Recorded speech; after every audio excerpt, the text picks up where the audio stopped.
Welcome to the Living Above the Noise podcast. I'm your host, Terry Covey. I'm dedicated to empowering Christian women like you to find confidence, purpose, and joy in your roles as wife, mom, and home manager. Now, empower sounds like such a trendy word, but we sure don't want the opposite of power, do we? And that's being weak. And in Christ, we're not called to be weak. We have power through the Holy Spirit. And remember, even when we do feel weak as a mere mortal, Christ is strong in us. So yes, I'm here to empower you by looking to the Word of God and to have a deep, abiding faith so you can gain the strength you need in a world that wants you to find it in other places. Let's do this together.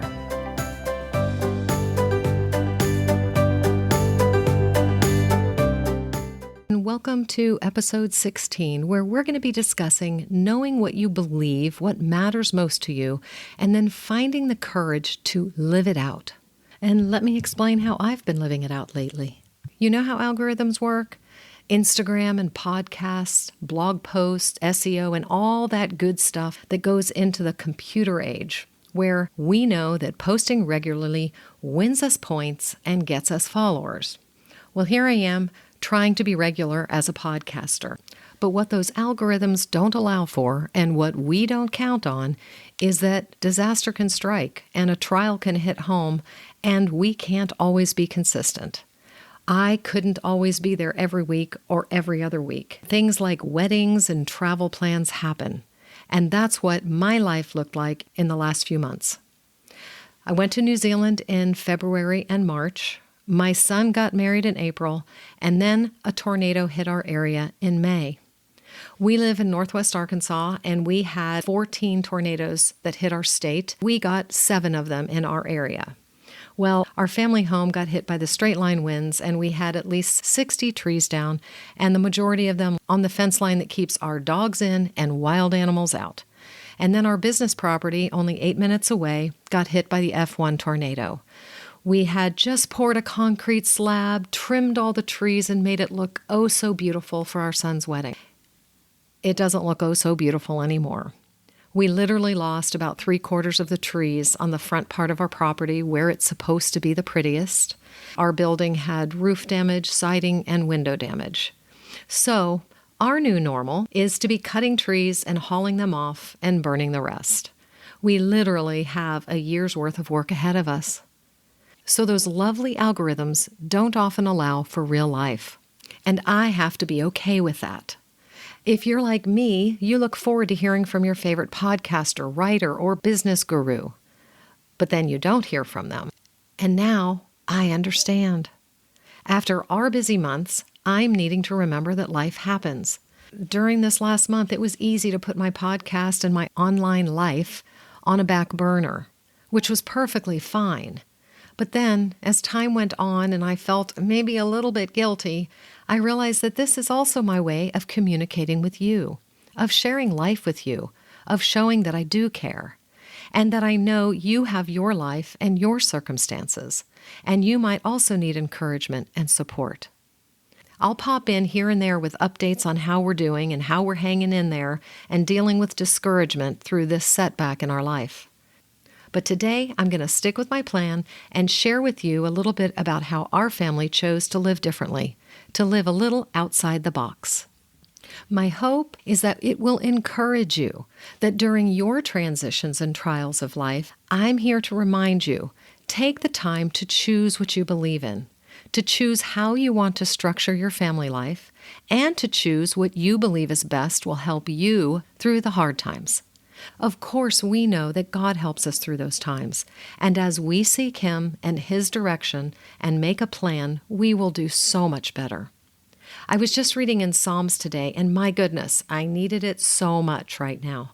I needed to remember that no matter what, He cares, and He's in charge.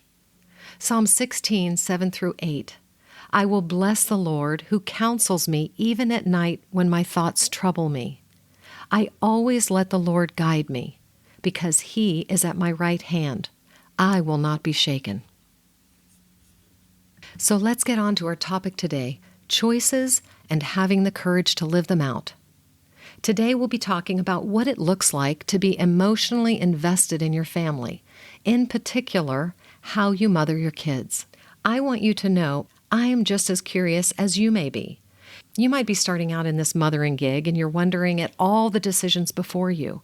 But believe me when I say, even after you're done raising your family, there's a whole lot more wondering going on. Life takes us on a journey, my friend, and it's only over when it's over. My husband and I were just talking about life and being at our empty nest phase, and I mentioned how I honestly thought we'd arrive. I've shared this with you before, but it amazes me that we believe that after we get that job or get married or raise a family or retire, that somehow life just settles down and we can rest. All I can say to that is, not really. Rest comes when we enter into eternity with Christ. Until then, life is just a whole lot of hard work, plenty of relational learning, and a bit of actual rest and relaxation thrown in. But when we expect it will be all rest and relaxation after X, Y, or Z, we will be sorely disappointed. I think we all enter parenting with questions. And guess what? We exit it with questions. But it's really okay. Some of the questions that come after the kids are raised look like this. Why did I choose all the things that I chose? What would I do different? What effects did those choices make in the here and now? And so on. And because of those after questions, it's important to consider even more the first questions you have. I wish I had known that there were questions I should have answered, but it's okay because God has us all on a different path. So let's settle in with the focus here and begin with this quote. Ask yourself what's really important, and then have the courage to build your home and life around the answer. I read The Minimalist Home by Joshua Becker, and that's where he quoted it, but when I Googled it to verify it, it says that Lee Jampolsky, who's the author of Smile for No Good Reason, first wrote it. So, I'm going to say it one more time. Ask yourself what's really important, and then have the courage to build your home and life around the answer. Now, seeing that has the word courage in it, how about we start with a definition of courage? It's the ability to do something that frightens us, or the strength in the face of pain or grief. Even better than a definition, let's look at a few verses on having courage and where we get that strength in life.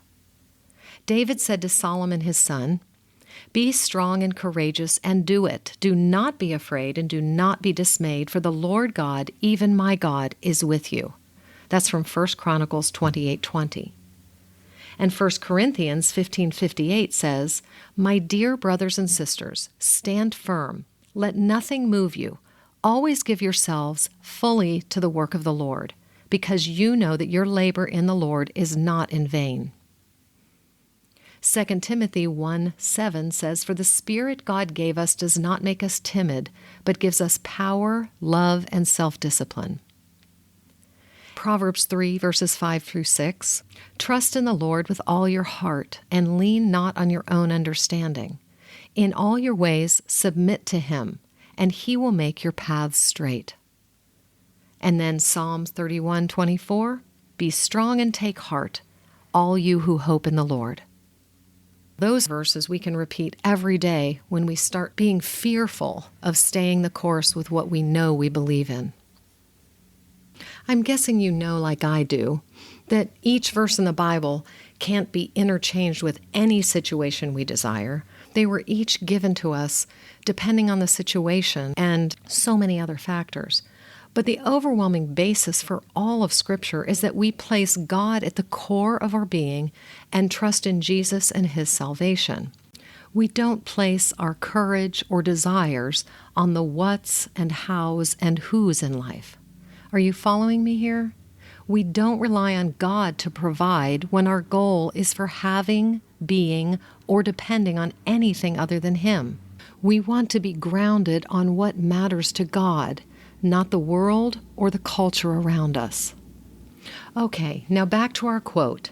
One more time, ask yourself what's really important, and then have the courage to build your home and life around the answer. I posted it on social media a few months ago, which spurred on some great conversations, and in particular, one great question from a listener. She said, "This quote is fantastic. Could you share more about how you answered the question of what was most important and discarded the rest, the distractions over the years?" And as I thought about this question and how I would answer it, it made me realize how much has led to all the choices that I'll be sharing today. Life and circumstances, upbringing and personality. There's such a multitude of factors that lead us to our beliefs and the choices that come from those beliefs. It's just a staggering amount of variety, and we wonder why all of us look at each other wondering why we do what we do. Because we're all just so different and unique. Also, without knowing it at the time when I began my parenting journey, this sentiment from the author and business guru Simon Sinek got me through much of my parenting journey. He says, when people are financially invested, they want a return. When people are emotionally invested, they want to contribute.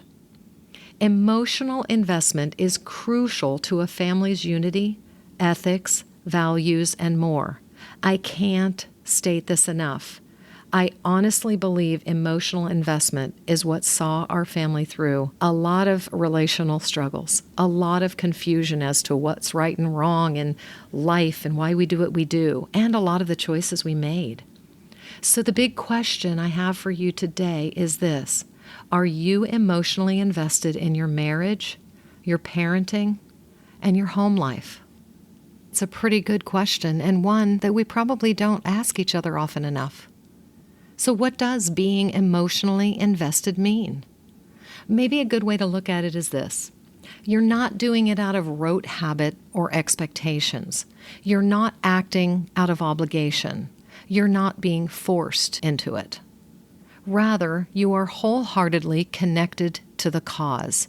You are invested in the process, your responsibility in the process, and in particular, in the outcome of the process.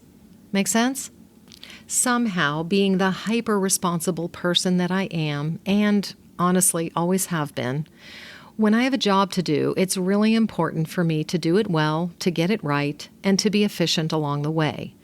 So when I got married, had kids, and ran a home, I became fully invested. I needed to know that nothing bad would happen on my watch. And believe me, I'm not at all saying that's the best way to live life, really. I messed up big time trying too hard, seeking to be sure nothing went wrong, and expecting good outcomes. And each of those expectations took a toll on my family and my personal sanity, I think. But each one of us can say we're a work in progress. We learn as we go in this one life we have to live. So I'll begin by offering you this. Allow God's grace to surround you as you move forward, no matter what.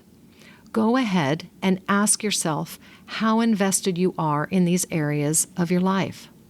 Don't worry, you don't have to get it perfect. But becoming aware is the best step you can make in living life fully to God's glory. With that little bit of my history in place, you can maybe see why my personality and being invested in the goals also led me to have the courage to build our home and life around what was really important to me. A caveat here is that my husband wasn't raised like I was in a family of problem solvers or ones who, chase after a dream. So you won't hear me talking about our choices together as much, but he was totally on board as long as I led the charge. I know, not your poster couple as the church teaches on marriages, but you know what? It worked for us. So, on to answering the reader's question of what was most important to our family and what we chose to discard. All I can say is that some of it felt so simple and basic, yet some felt rather complex, especially when I look at it in retrospect. And I love retrospect, and it really does help us a lot. Like the quote, hindsight is 20/20 vision. But hindsight can also cause us to shake in our boots.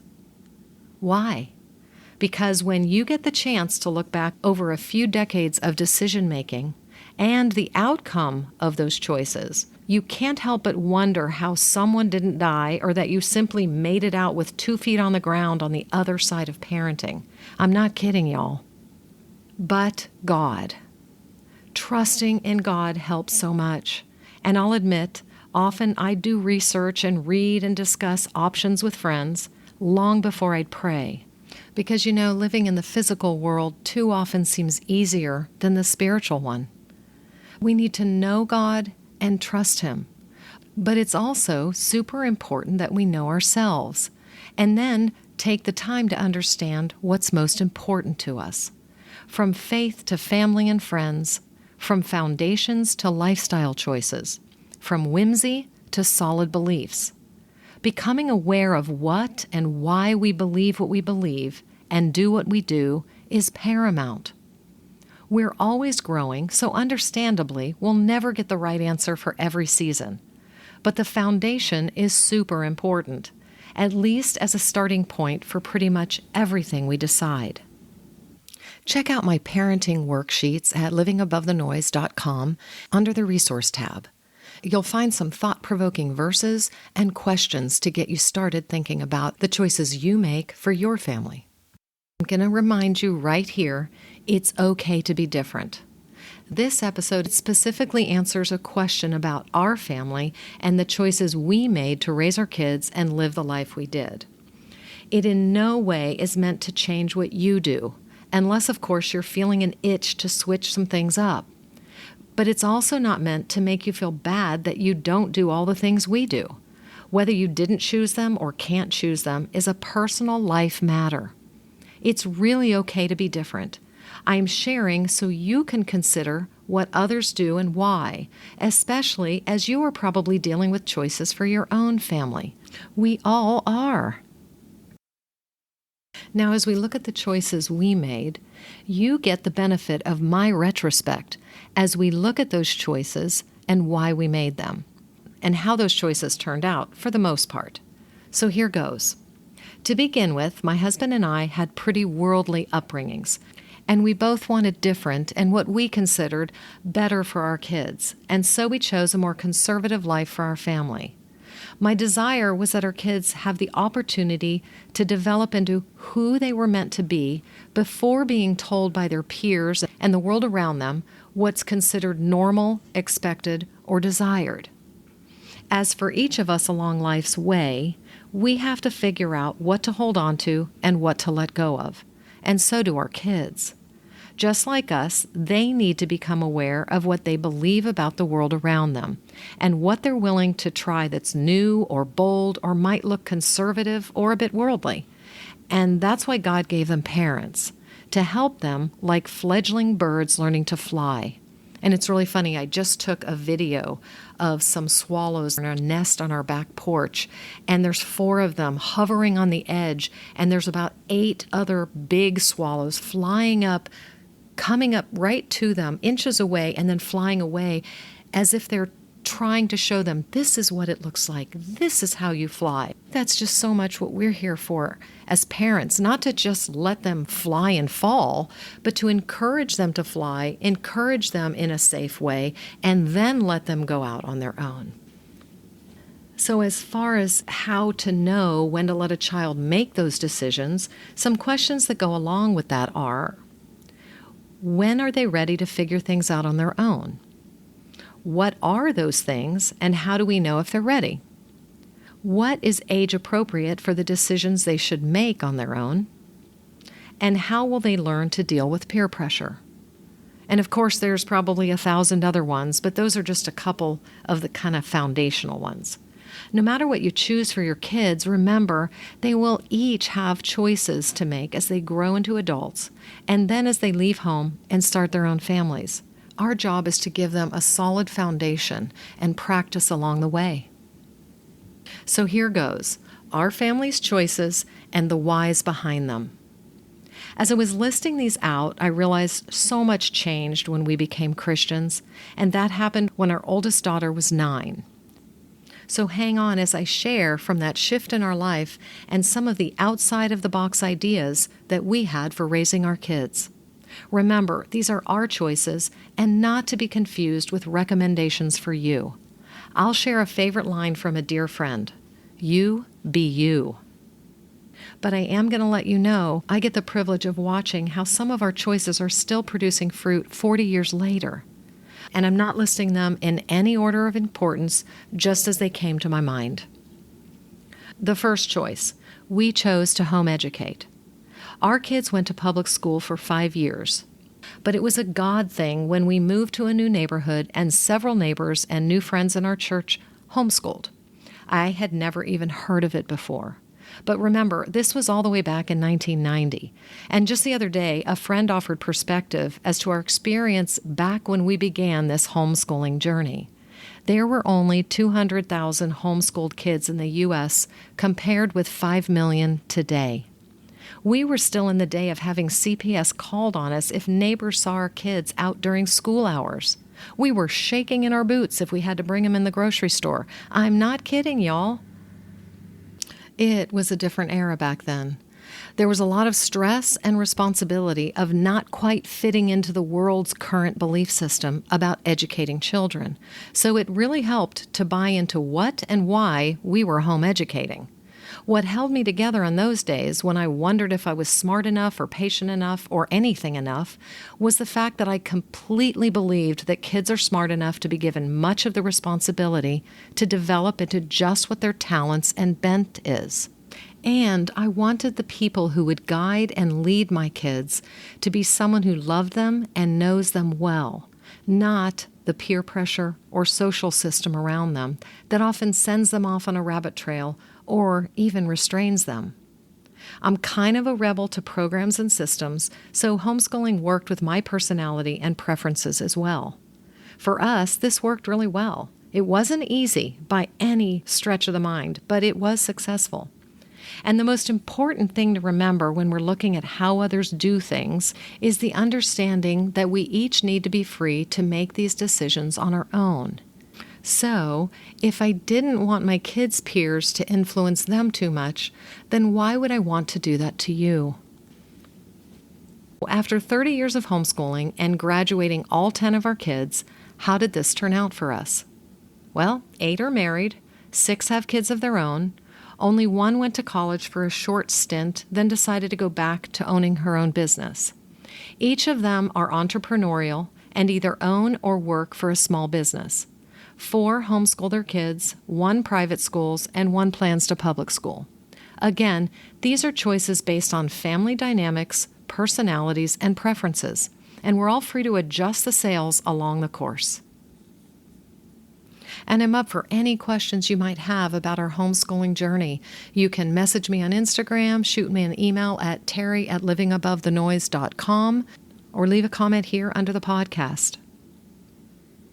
Now, the next choice that we made, we chose to stop playing video games.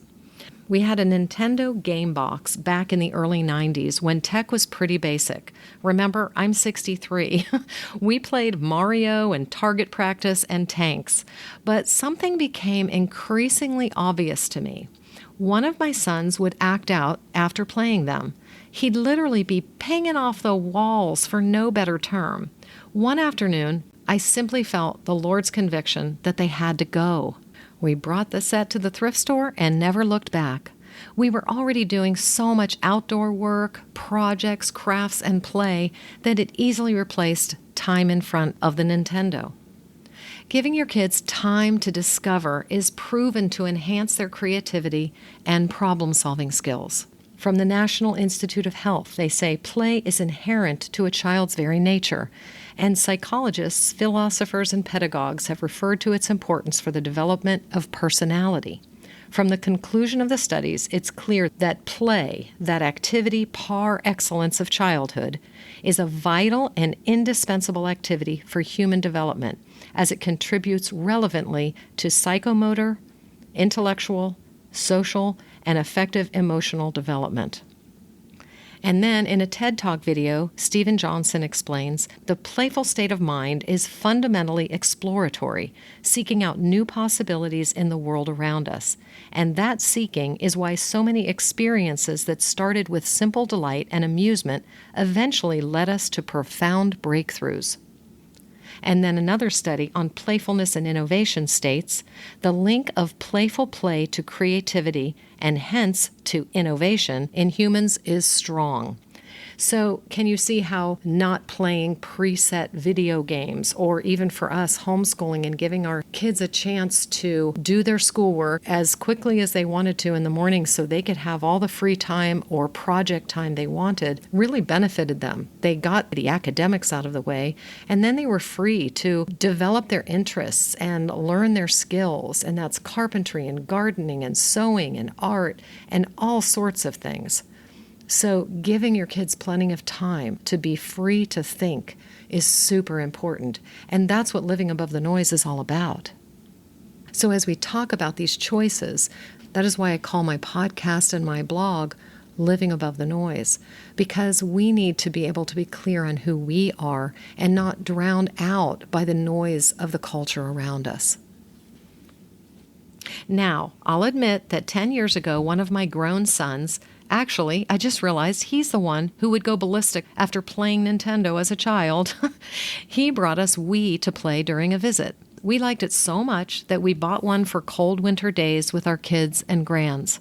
But watching someone throw a frisbee or capture a balloon in the sand can be lots of fun when it's too cold to do it for real.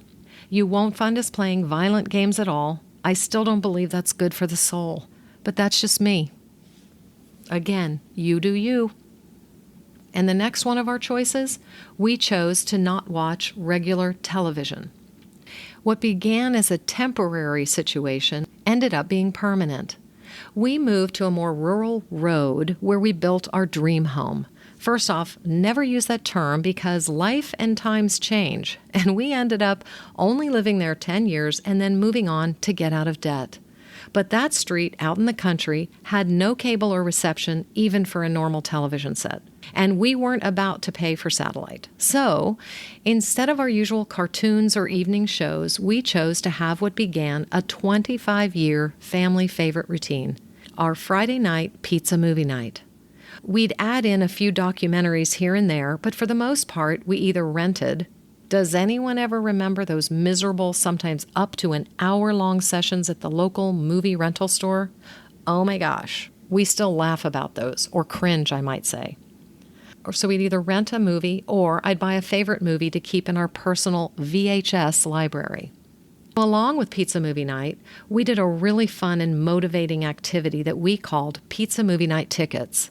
I'll share about those in another episode, but in a nutshell, my kids earned movie and treat tickets by doing their chores and having a good attitude during the week. It worked like a charm.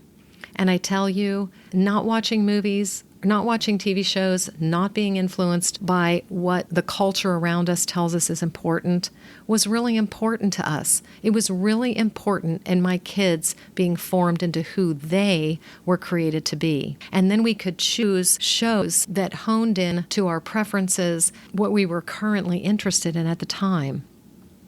So figure out what your family loves. Figure out what you're interested in and hone in on those things. Okay, the next choice. What mattered most to us was family time. It was precious to me. We cooked and ate meals together while laughing and sharing about our day. Our meals were never quiet. Someone was always telling about their day or asking a question or reliving an escapade. After dinner, we'd most often take a walk.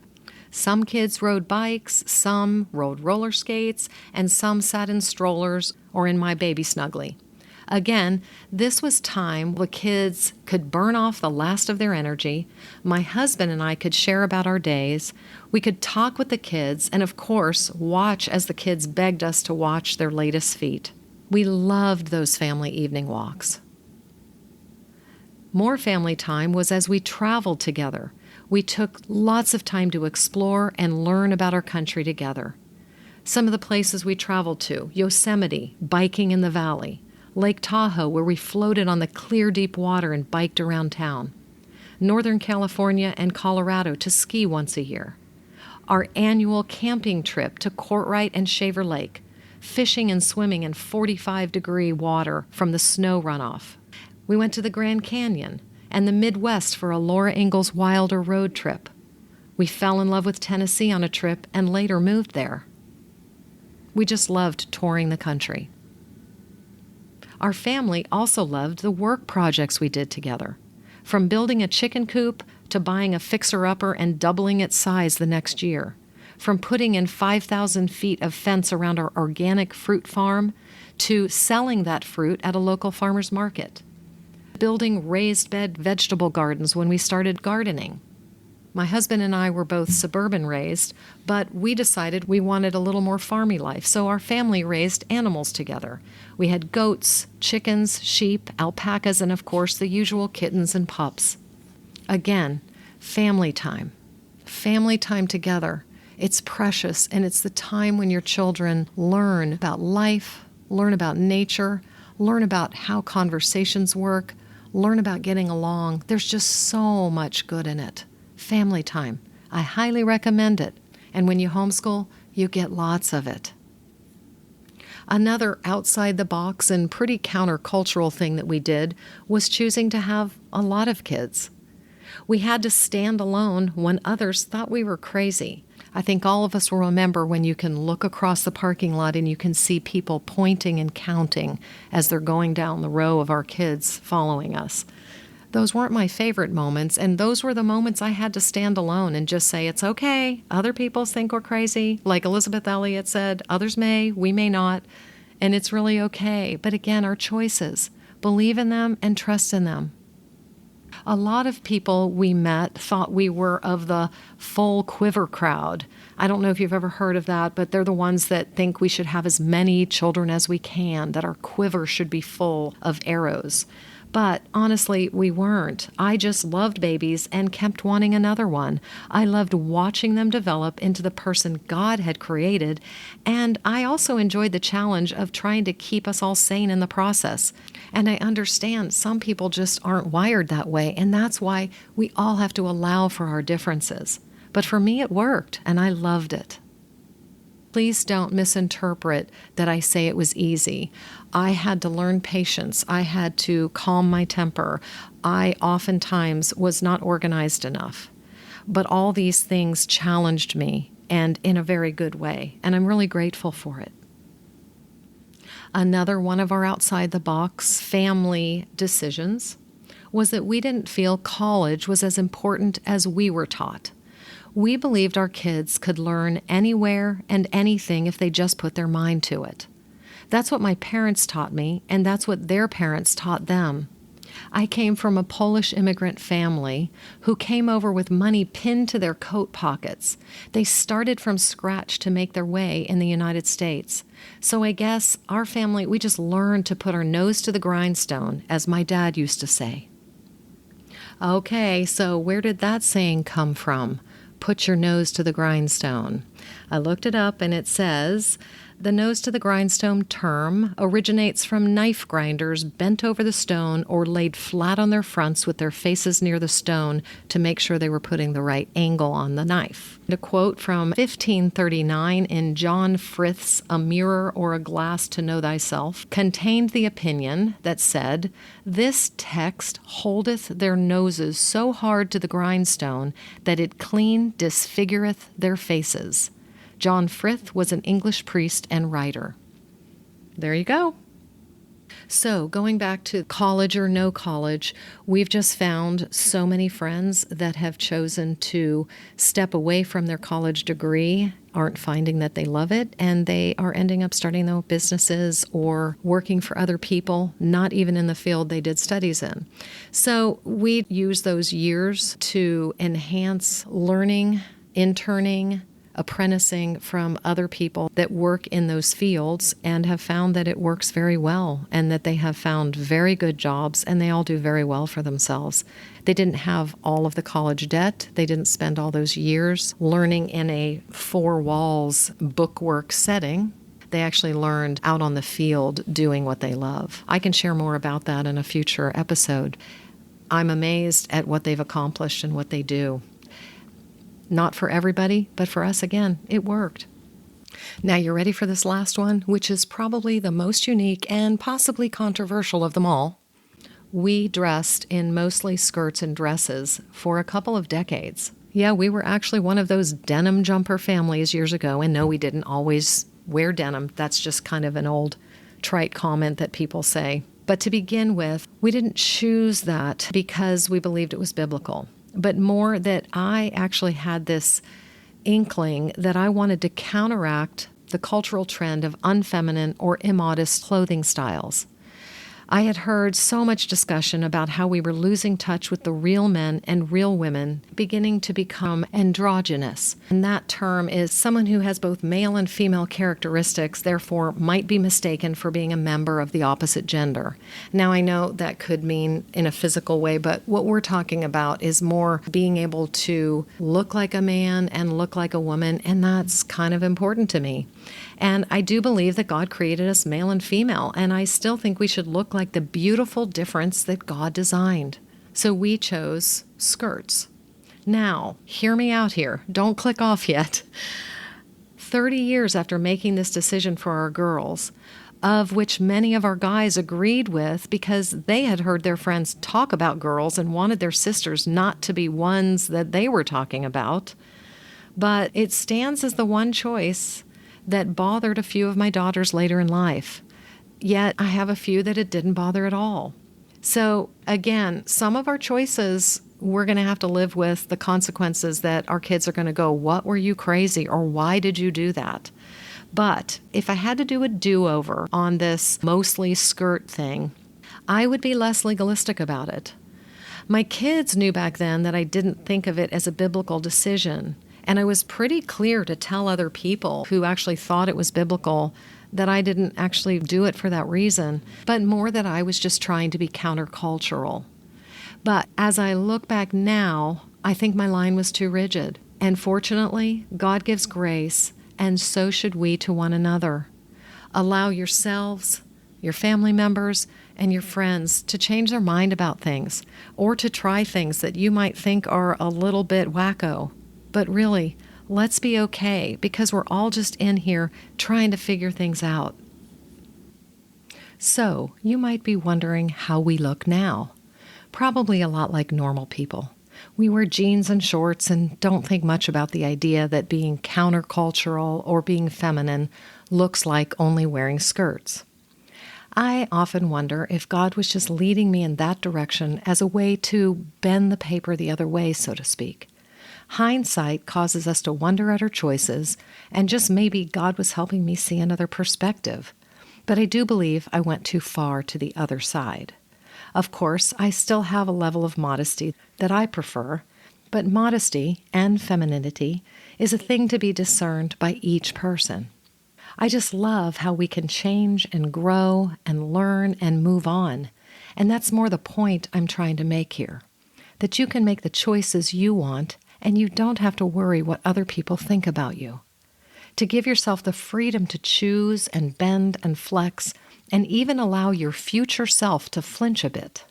Sure, you should use your inklings to ask questions of yourself, to see if your perspective might need an adjustment. You might be slanted too far in one direction like I was. But if you honestly believe in what you're doing, hang in there, stick with it, and let God determine the outcome. There's always a good lesson at the end. So often, we don't know the outcome of our choices, but that's where thought and prayer come in. And resting in the fact that if your heart is right, God's going to cover it. He'll use it to grow you in one way or another, and that's a very good thing, no matter what happens. We've learned from our conservative background that we can go too far. In either direction, we can go too far. You can be too conservative, and you can be not cautious enough. I was actually having a conversation with a dear friend recently about choices we make for our kids and how our parents did it and how we did it. Something surprising that she shared with me was that she almost lost her virginity at 15, and that was because her parents let her date the class jock who only wanted one thing. She was sad for that, and I think that's probably why she became more conservative in many of the ways she raised her kids. Again, we never know what causes a person, a friend, a family member to make the choices that they did. We don't know their experiences. But isn't it interesting how people can condemn conservative parents, but so easily overlook the outcome of liberal parenting? It's a really tough balance to strike, but one that we can make confidently with thought and prayer. At the end of the day, God is the one we trust. So to finish this episode out, writing to you comes at another time of transition for me. As some of my kids are facing middle age, yes, you heard that right, they're a little more outspoken about the things they wished we'd done different and how they're trying to do things different than we did. And not all different than we did, just the way they want to do them. If there's one thing I don't like about home education is the reality that we begin thinking that what we're doing is the only right way. We tend to get micro-focused on our way. You know, it works for us and we're comfortable, so y'all should try it too. But God wants us growing and learning all the way to the end. So we're choosing to grow along the way also as we learn to accept and not poke at our kids' choices. And I'm here to tell you, it honestly gets easier. You start realizing the world is complex and our kids are amazing people and some of their choices might be different than yours, but it's really okay. I'll be honest, one thing I didn't expect and is one of the hardest parts about parenting, because you can't really change it, is when you hear how they interpreted what you chose or said through the mind of when they were a child. The things that we chose not to partake in, they often can misunderstand and think that we're saying it was sin back then. They didn't understand in their child's mind's eye that we both had worldly childhoods and wanted better for them. They didn't know the heart behind what we were doing. Now, it's a new world that encourages us to express ourselves and, in a way, often blame others, our past, the government, our parents, you name it. And we've forgotten how to take what we have and make the best of it and use it to grow us. Some choices you will make to protect your kids, and guess what? You might go too far. In other areas, to avoid going too far, you may choose an easier path, but only God knows the end, and you can trust Him. Pray, seek wisdom, and be willing to change course when you need it. So after all is said and done, it's by thought and prayer and counsel that you as a parent make the choices of how your home and your family will live. Again, ask yourself what's really important and then have the courage to build your home and life around the answer. So as we end this podcast, I have 2 recommendations for you. First, take some time, plenty of time, to think and process your thoughts. Ask yourself if you're emotionally invested, and then ask yourself what's really important and where your courage comes from. As you saw what was most important to us, stop and think in the different areas of your life and your family, the things you'd like to make some changes or that you'd like to hone in on the areas that you already place as important. I'd love to write a book someday about parenting, with the foundation being how we can parent on the fringe of life or as the focus. Take time to discover where you lie in that and make some changes to make your dreams happen. And the second, enjoy your family and let them know how important they are to you. You don't get a do-over. And remember to check out those resources for parenting at livingabovethenoise.com under the Resource tab. Thanks for your great questions and your support. I'll see you next episode where we'll be discussing how to go from thinking you need a Pinterest-friendly home to having a creative home, one where you and your kids can develop your personal interests. See you then.